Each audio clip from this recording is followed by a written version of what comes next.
চট্টগ্রামের উত্তর হালিশহর পাহাড়তলী থানা সংলগ্ন সাগরিক এলাকাত আওয়ামী লীগ নেতার অবৈধ দখলে থাকা শত শত কোটি টাকা মূল্যের 40 একর জমি উদ্ধারত নেমনি প্রশাসন। দীর্ঘ বহু বছর পর উক্ত জায়গা ফেরত পেতে পানি উন্নয়ন বোর্ড।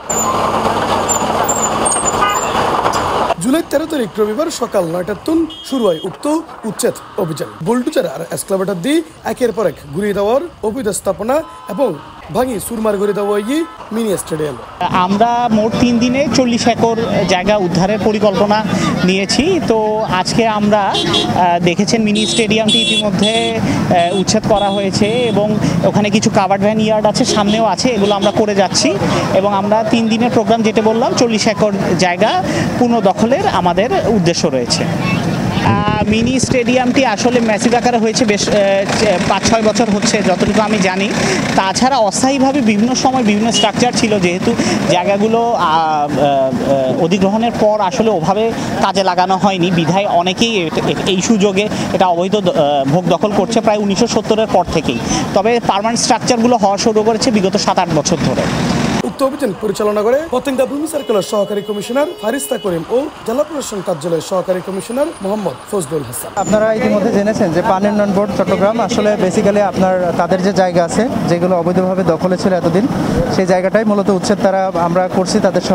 তাদের যে আইনগত সহায়তা যেটা লাগছে আমরা সেটা এখান থেকে করছি। আমি যেহেতু এই এলাকায় কাঠটলির রেসিডেন্ট হিসেবে আছি, আমাদের যে জায়গাগুলো বিরোধপূর্ণ এবং বিরোধপূর্ণ ছাড়া সেই জায়গাগুলো আমরা ডিমার্কেট করে দিয়েছি আগেই এবং খুব শান্তিপূর্ণভাবে আমরা এখানে আমাদের উচ্ছেদ কার্যক্রম পরিচালনা করছি এবং জেলা প্রশাসন থেকে আমাদের 3 জন নির্বাহী ম্যাজিস্ট্রেট এখানে নিয়োজিত আছেন এবং এখানে সেনাবাহিনীর সদস্য সহ জেলা সিএমপির পুলিশের সদস্য সহ সবাই এখানে আইন শৃঙ্খলার কাজগুলো আমরা এখানে করছি।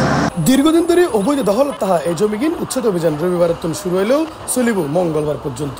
অবৈধ এই দখলদার উচ্ছেদে কঠোর অবস্থানত আছে আইন শৃঙ্খলা বাহিনীও। আজিয়া অভিযানত দেখা গিয়ে জেলা প্রশাসন, পুলিশ, সেনাবাহিনী সহ বিভিন্ন সংস্থার সমন্বয়ে গঠিত টিম।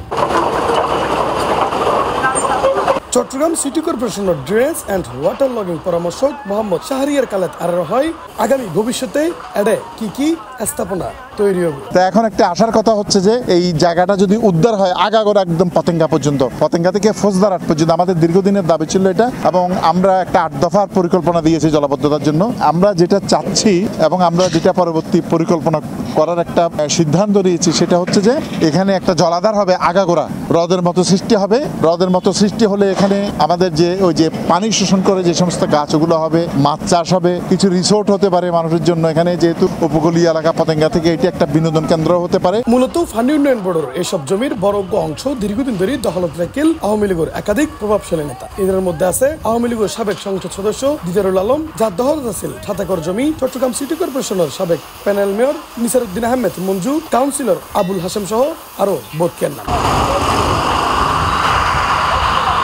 ইফতেখার নতিশন, C+ চট্টগ্রাম।